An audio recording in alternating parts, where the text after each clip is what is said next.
Hello everyone, welcome to our YouTube channel No Homeopathy and yes Samriddhi Sharma is here to guide you। और आज की video में मैं आपको डनहम फिलोसॉफी से एक चैप्टर बताने वाली हूँ, that is relation of pathology to therapeutics. Alright, तो यहाँ पर हम क्या देखने वाले हैं, पैथोलॉजिकल रिलेशन क्या है थेरेपेटिक्स के साथ।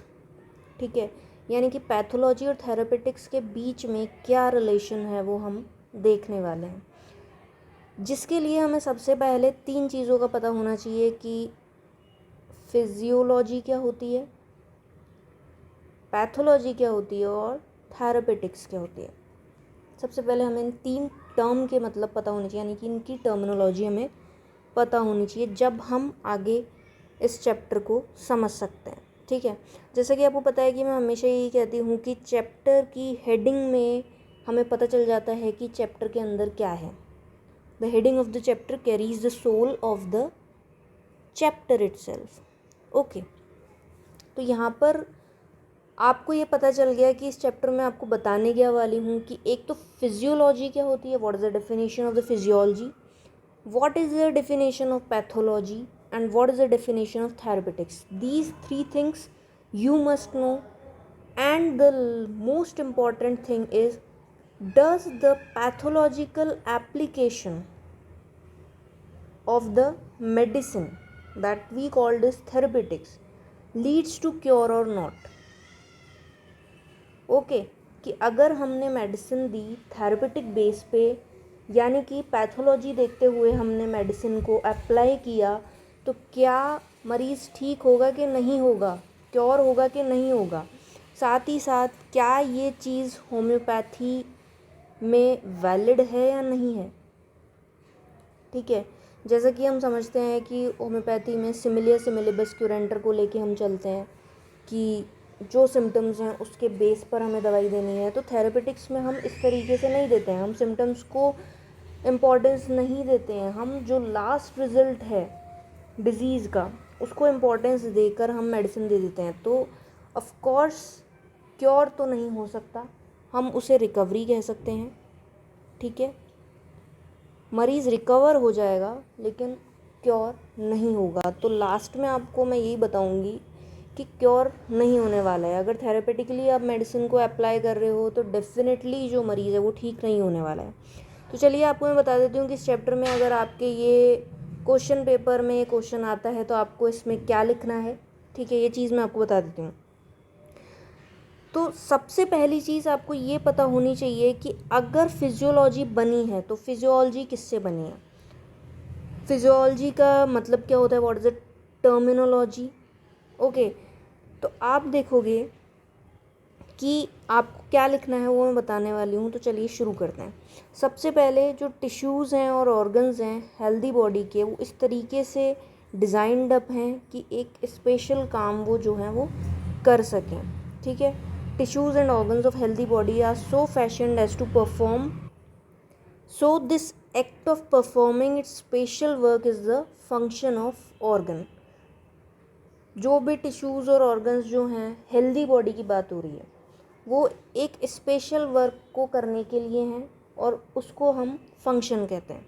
ठीक है, फंक्शन जो है वो सिर्फ लाइफ में ही हो सकता है, यानी कि लिविंग ऑर्गेनिज्म में ही हो सकता है, डेड में नहीं हो सकता, यानी कि physiology exist in the living organism। Function therefore can be predicated only on living organs, the study of performance of their special work by aggregation of organs which make the body constitute the science of physiology। यानी कि physiology वही है कि जो भी living organism में जो भी टिश्यूज़ और ऑर्गन्स जो फंक्शन परफॉर्म कर रहे हैं वो फिजियोलॉजी है। That is the meaning of physiology. अगर सिंपल अपन बात करें कि डेफिनेशन क्या है, so physiology is the function of healthy and living organism. यहाँ पे एक वर्ड है living organism. So living organism word लिखना ज़रूरी इसलिए है क्योंकि ये एग्जिस्ट ही इनमें करती है। Physiology is the functions of healthy and living organism. When any or all of the tissues or organs of the body have suffered modifications of substance और of structure in consequence of disease, यानी कि body के अंदर disease आई जिसकी वजह से जो भी फंक्शंस थे टिश्यूज़ या ऑर्गन्स के जो भी फंक्शन थे वो मॉडिफाई हो गए, उसे हम क्या कह देंगे, pathology. The study of these material changes which are result of disease, यानी कि जो भी मटीरियल चेंज बॉडी के अंदर आए हैं जो डिजीज़ का रिजल्ट है वो पैथोलॉजी है। So pathology simply the study of diseased organism when in consequence of the action of morbific agent any or all of the organs of the body perform their special work in an abnormal manner. In other words, when the function of any of the organs of the body is perverted, यानी कि कोई भी organ का function जो है वो change हो गया किसी भी मॉर्बिफिक एजेंट की वजह से, यानी कि डिजीज़ को जो कैरी करते हैं जो भी एजेंट है उनकी वजह से जो भी फंक्शन था वो परवर्टेड हो गया, चेंज हो गया, तो उन चेंज की स्टडी या जो परवर्टेड फंक्शन की स्टडी है वो पैथोलॉजी कॉन्स्टिट्यूट करती है। Which like physiology can be studied only in living organism. So pathology and physiology both are studied in living organism. So this paragraph is important. When in consequence of action of morbific agent की वजह से जो भी abnormal conditions arise हुई है, यानी कि जो भी functions थे वो perverted हुए हैं, उसको हम pathology कह देते हैं। Pathological anatomy then is the science of morbid tissues and organs of the diseased body. Pathological anatomy क्या है? मॉर्बिड कंडीशंस हैं बॉडी की, जिसमें आपको डिजीज़ वर्ड ज़रूर लिखना है, बिकॉज पैथोलॉजी कैसे कंस्टिट्यूट होती है, due to morbid tissues and organs of disease body. So disease tissue and organs being modifications of healthy tissue and organ, it is clearly necessary to understand the physiological anatomy before we understand the pathological anatomy. यानी कि अगर हम कह रहे हैं कि relation क्या है पैथोलॉजी का टू द थेरेपेटिक्स, हमें सबसे पहले फिजियोलॉजी पता होनी चाहिए। And just as necessary is it for the same reason to understand physiology before we master pathology. It is a relation between pathology and therapeutics. So pathology और therapeutics का relation अगर हमें देखना है तो उसका रिजल्ट क्या होगा वो हमें पता होना चाहिए कि थेरेपेटिक्स क्या करती है, सीधे मेडिसिन जो है वो अप्लाई करते हैं हम जो डिजीज़ प्रोडक्ट है उसके ऊपर। ऑलराइट, इसमें कोई सिम्टम सिमिलैरिटी नहीं देखी जाती, सीधे जो लास्ट स्टेज है डिजीज़ के उसके ऊपर हम क्या करते हैं, अपनी मेडिसिन को अप्लाई करते हैं। डेफिनेटली वो क्योर नहीं होने वाला है, that is going to lead the recovery of the patient but not the cure. So a curative treatment then must address itself directly to the cell wall which is the ultimate seat of disease. Cells जो हैं वो बहुत सारे sales मिलके क्या करते हैं, tissues बनाते हैं, ठीक है।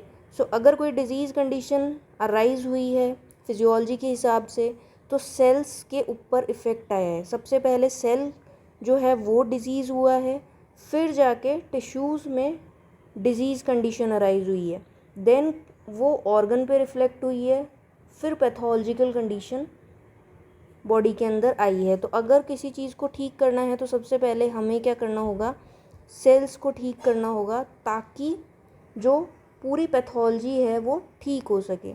सो अगर क्योर करना है तो हमारा फोकस होना चाहिए सेल के ऊपर, that is the ultimate seat of disease, and every method which is directed to result of disease which are the proper subject of pathology, the pathological anatomy must of necessity be a palliative method. So अगर कोई भी ऐसा हम method use कर रहे हैं जो disease result पे एक्ट कर रहा है तो उससे क्या होने वाला है, उससे सिर्फ पैलिएशन होने वाला है, टेम्पररी रिलीफ मिलने वाला है, लेकिन परमानेंट क्योर नहीं होने वाला है।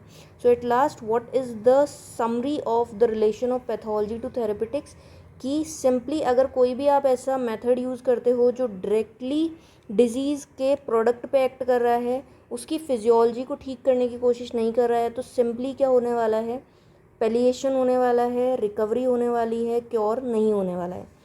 So that's all for the today's video. I hope आपको ये वीडियो पसंद आई होगी। अगर पसंद आई तो लाइक शेयर करना मत भूलना और चैनल पर पहली बार सब्सक्राइब जरूर कर देना। So thanks for watching know homeopathy.